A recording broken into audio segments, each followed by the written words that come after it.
Shoes to school, it's the icing on the cake. It's the icing on the cake. Shoes to school, it's the icing on the cake. It's the icing on the cake. Shoes in school, it's the icing on the cake. It's the icing on the cake. Shoes in school, it's the icing on the cake. On the cake, it's the icing on the cake. Shoes in school, it's the icing on the cake. It's the icing on the cake. Shoes in school, it's the icing on the cake. On the cake. Shoes in school, it's the icing on the cake. On the cake. Shoes in school, it's the icing on the cake. On the cake. On the cake, on the cake. Shoes in school, it's the icing on the cake. It's the icing on the cake. Shoes in school. On the cake, stupid.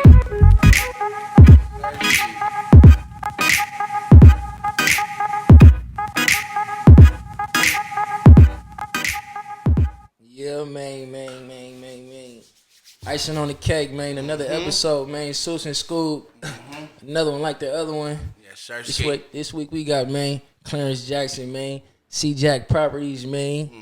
What's happening, man? Man, thank you, man, for allowing me to be on your platform, sharing this. Oh yeah, you made it to the big leagues, man. Sir, appreciate y'all, man. It's the big leagues, man. You know that, right?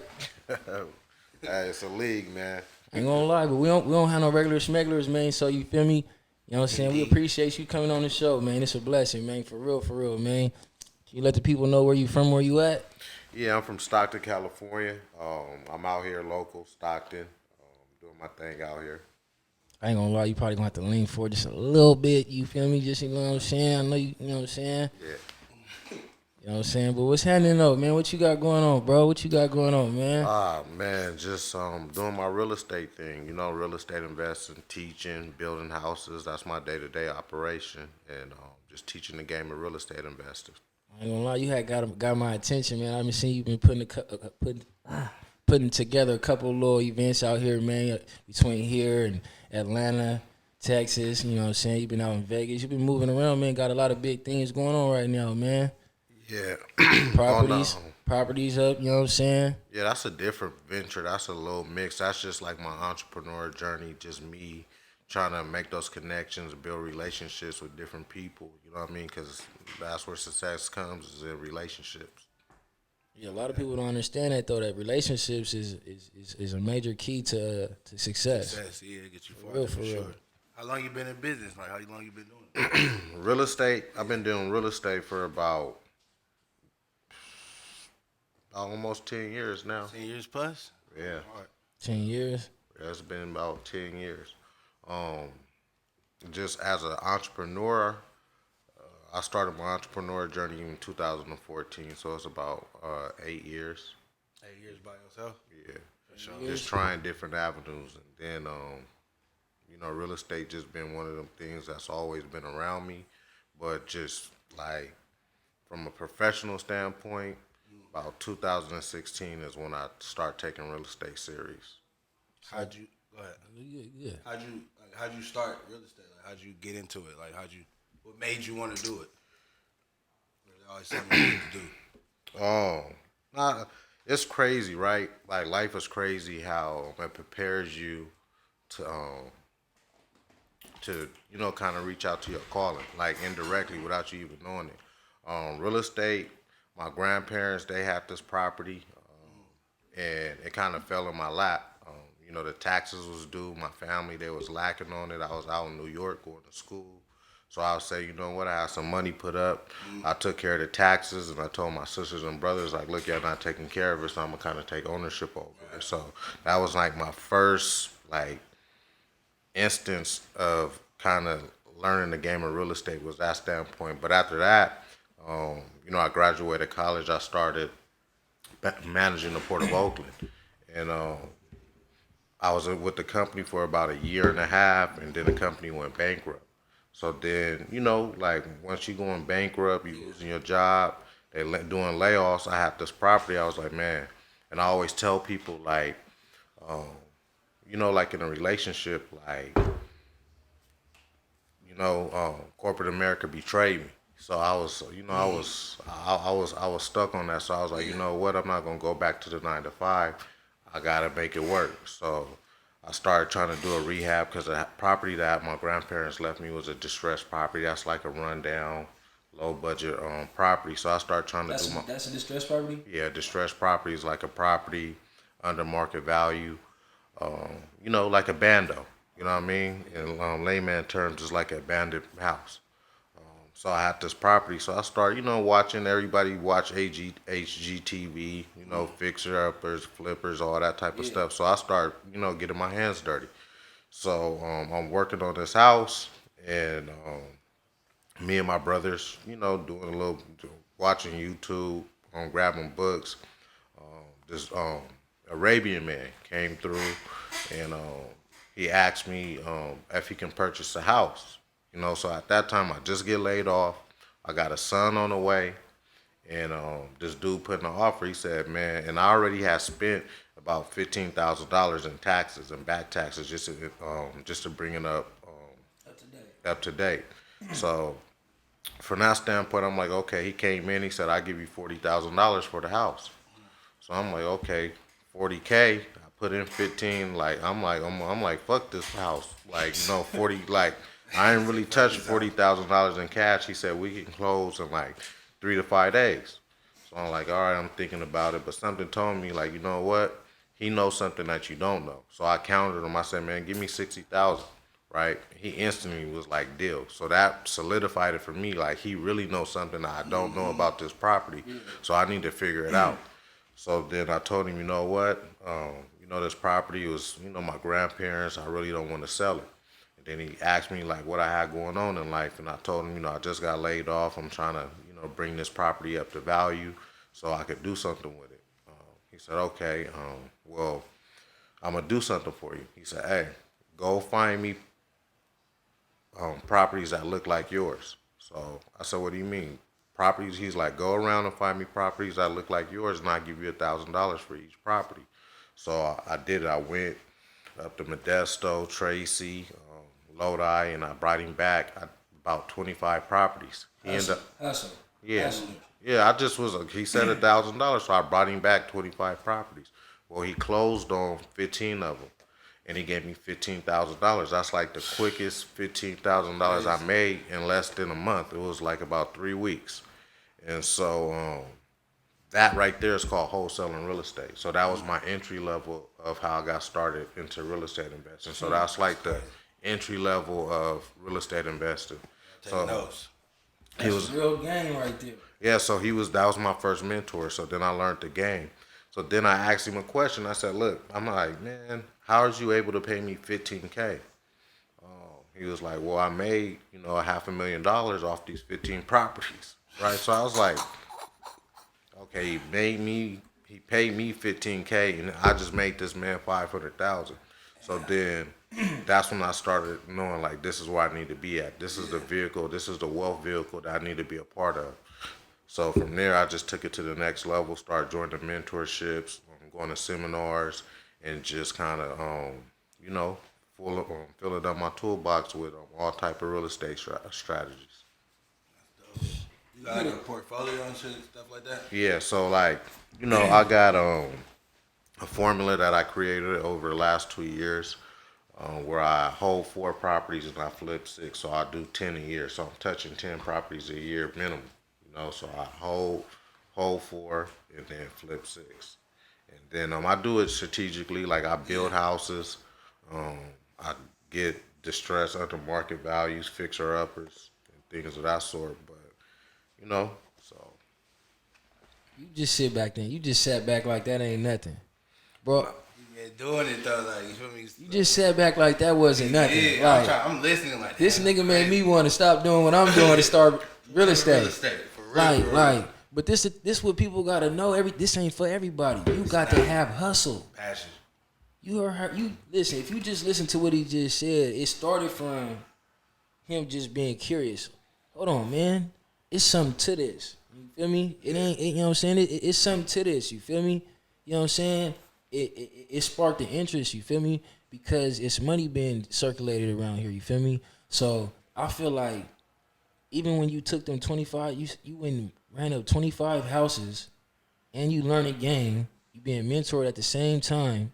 You know what I'm saying? That's crazy. That's one thing people will get game or think they can just buy into a program. Yeah. And then when they done with the program or after they spend this couple dollars that they gonna just get rich. You gotta have hustle with this shit. You feel me? I be trying to tell people that you gotta have hustle. You feel me? You can read everything you know you want to. You gotta have hustle. And your story just said that. Yeah. It's it's a little bit more to it too though, right? So I say all that to say this, that going through that process, it wasn't just all peaches and cream. Like I had to become financially literate. So like that's one thing I teach before you even start learning how to invest in real estate. Like you got to become financially literate. Yeah. And then people be like, what do you mean by that? Like you got to learn about personal credit, business credit, how to start a business. Like I tell everybody, you should be able to own property and have an LLC. Like everybody, every man, every woman, especially of our race, right? Like we should have that under our belt. Right. But that's where that financial literacy come in. Learn how to leverage your credit, how to build out your personal credit, how to put on the different data points that you need for your personal credit. And then you kind of move on to your business credit. What you mean by data points? See, you got to understand that what you saying is foreign to me and to probably most of the people that you talking to. When you talking about data points, what does that mean? You know what I'm saying? Because I know people that be saying, "Oh, I got a 700 credit score," and still getting denied for stuff. Yeah, so data points, right? Age of credit. Like how long you had it. Exactly, how long you had credit. Your credit utilization, how much you utilizing your credit. So if you got a $10,000 credit card, you want to keep that credit card under 30%. That's what, the banks say 30 is cool. I tell people for real estate purposes, keep it under 10. So what if you got a credit card for 500? So if you got a credit card for 500, you just times 10% times 500 and $50 basically, right, is what you can't go over. So if you got a $500 credit card, you shouldn't be spending more than $50 on that card. Right. You're paying it back. Anything over that, but it's a little bit more to that too. You shouldn't let something over $50 post on your account. So report to the credit bureau. So you need to pay attention to your statement dates and then your closing dates. Right, so, the reporting date and the day that you pay your statement. So your statement date, the day that all your bills, everything that populates that date when it creates that statement, and then your closing and reporting. So your reporting date is the date that they send the information to the credit bureau. So those are two important dates: your statement and the post and reporting date. And so, but yeah, credit, right? So going with credit. No, I'm just saying, like, it's a lot to process. I know it is. I know it is. But from before any of this, before the real estate and anything, the credit thing was the most important thing, right? Yeah. So me going through the process, learning the different things was like, okay, so like how I'm gonna create capital, because I wasn't handed down the trust. I wasn't handed down $100,000, $1 million. Right. I wasn't. You know what I mean? My family don't even get life insurance. You know what I mean? They doing car washes, so people die in my family. It's like, man, survival of the fittest. Whoever, you know what I mean, can figure it out is gonna figure it out. So, like, that's where I was at. I'm like, okay, I got this property, and then I'm trying to learn these different strategies, but it take money to make money. I tell people all the time, you got marketing strategies where they say you don't need no money. It take money to make it out here. You need money to make money. So that's facts. It starts with this, right? Like, we got a system. It's a capitalist society. We got credit cards. We got business credit. So what I did was master that game of using credit cards as capital to be able to invest in real estate. So that's where it started for me, and that was my foundation. And I tell people all the time, it's a disservice to have bad credit now. I mean, it's free money. Like, the way to be successful in real estate is not using your money, but using other people's money. And we call that OPM. See, but this I ain't gonna lie, even for me, to even get your credit right, it costs money though, right? Yeah, it can. I mean, there's certain strategies, there's certain ways that you can do. Like I tell everybody credit report is different. the information on there. Sometimes you can call in and dispute it, and it might come off. So, and that's free. You know what I mean? So it's just you. It's about you going out there and actually getting the information, learning all the different dispute strategies. I mean, yeah, it might cost you a couple dollars to mail out a letter. You know what I mean? But it don't cost you $1 million, $10,000. I mean, if you pay for somebody else to do it, whatever that fee is. But if you learn how to do it yourself, I mean, it's pennies on a dime. You know what I mean? So it ain't something that's gonna break you. Like it's it's a million different ways. It's like an investment almost too. At the It's same a self investment, man. You can go cut 100 yards, man, and have the money and say, you know what, I'm gonna put this into my credit. I'm gonna put this into building out my personal credit and my business credit. So, I mean, yeah, it costs to build it, but as far as repairing it, I mean, it's a couple letters. You know what I mean? It's a couple laws that you need to figure out. You know, Google something. You know what I mean? So you gotta do is Google something. I ain't gonna lie. So what did it take for you to start? What did it take for you to start getting your credit right? Was it something that you was kind of around, or somebody taught you, or was it something that it was like something that you felt like this was the only way out type shit? Because a lot of people feel like that with credit, like, you know what I'm saying? That is a game changer. Credit is a game changer because I feel like as African Americans, I ain't gonna lie, for me, I was never taught credit. You know what I'm saying? My mom, kind of taught me having credit cards and having credit and doing that shit was bad, but it's bad if you don't know how to manage it. You feel me? So do you feel like, you know what I'm saying, did it take for a certain situation to be like, okay, look, or was you, somebody came to you and you was taught this? I definitely was taught. Shout out to my guy, my brother, him 500, Marcus Barney. He he got into the credit game, and then he showed me a lot of different ways of how you can utilize credit and the power of credit. But before that, like, I had money. Like, when I was working at the Port of Oakland, like, I was making $120,000 after bonuses a year. So like I already had like money, but I didn't care about credit. So it was like I was disguised. It was a buffer. But once that job stopped, it was like, okay, what I'm gonna do next, and all that money start. And I'll keep it 100. Like, I was doing all type of stuff. I was running around in the streets, flipping packs, doing all type of stuff. So like I knew how to get money, but I didn't understand credit. Like, when you walk into a bank, I remember I walked into the bank and I tried to get a loan on my grandma's property. After it got switched over to my name, they said, your credit is like, you don't got no credit. You know what I mean? You got a 400 credit score. So then I'm like, okay, I can't loan off this house because I don't got credit. I can't refinance it. So at that point, that's when it started clicking for me. Like, man, it's something with these credit scores. So then I started kind of diving in, and it's crazy because at the same time, my best friend was diving into credit. So he kind of helped me get my situation together as far as the information, like providing with the information to get right, and then actually showing me what what credit could do, having good credit could do for you. You know what I mean? So you telling me you had a job where you was making $100K, but now you a self-made entrepreneur. You an entrepreneur, real estate, in the real estate business, and you doing better off on your own than you was making $100K? Yeah.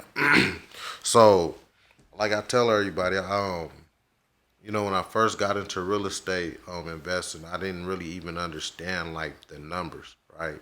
So I would keep it 100. I keep it transparent. Like the beginning of 2021, I set a goal. I said, okay, I did 100,000 in deals. Now I want to do 1 million in deals. So the first week of January, a lot of people go to my page and see my posts. I closed out a few deals though, and I made 1.4 million in real estate investing. And I tell people, like, I had to set myself up, and what I mean by that is, one, leverage my personal credit, and then pour that into my business credit. And then when I was able to get enough business credit established, I was able to go get in the game. Like, real estate is like Monopoly, you know what I mean? But in certain ways, like, I tell people like this, I found a property, got a team of investors. I said, look, run the numbers. We got a lot for $50,000. We knew that we can build a house for $200K, right? So we $250,000 in. We knew that if we looked at the market, what was selling? Okay, 4 bedrooms, 2 baths. So on this lot, can we put a 4 bedroom, 2 bath that's gonna sell at this price point at 520,000? So we put in $250,000 and make 520,000. You know what I mean? So we did some market research. We did that about 4 or 5 times, and it was crazy. Like, and I tell people like, that's what it's about in real estate. It's like it's a numbers game. Like once you get these numbers down, once you do your calculations, you understand like it's the same thing if you go buy a car from a car lot or a tow yard, fix it up, wash them up, sell it for a higher ticket. The same thing. So I took those same kind of principles and applied it to real estate. But again, it's the relationships, right? About moving around, building relationships with different people that know a little bit more than you know, and then you're gonna find out some things. But even with that, like I tell people, it's levels of real estate, and that's why I started at the bottom. I started wholesaling, I started rehabbing, fixing, and flipping. Then I grabbed my rental properties, and then I went into new business. But it's one of them things where like, yeah, I make way more money doing what I'm doing right now than I ever did. And like you got that financial freedom, and I think that's where like I preach all the time about generational wealth and building bridges to generational wealth. Like people say, what is wealth? It's, where you got, and this is my formula of wealth, where you got active and passive income flowing. And then when people say, what is passive income? It's income that's making you money without you really having to work or put any energy towards it. Active is you actively going out there and getting to the bag, getting to the money. So it's like, okay, what type of vehicles am I using? I use real estate to create that because one, you got rental properties which create passive, right? If you got real estate, you can put in-home carriage. You can, just like this is a studio. You need 4 walls on the roof to operate a studio. That's real estate, right? Somebody's gonna pay you rent. So with you knowing that and keeping that in mind, like this is something that you can build wealth in. So that's what you chose to do with your credit, is what you're saying with the terms vehicles. What you mean is what you choose to do with your financial freedom, right? Yeah. So when I use vehicle, that's like making money. Something like you transporting your income, you transporting your finances. Like it's a vehicle that can drive you to financial freedom. So when I use vehicle, I just use it as a term, like a tool to get us to where we need to be financially.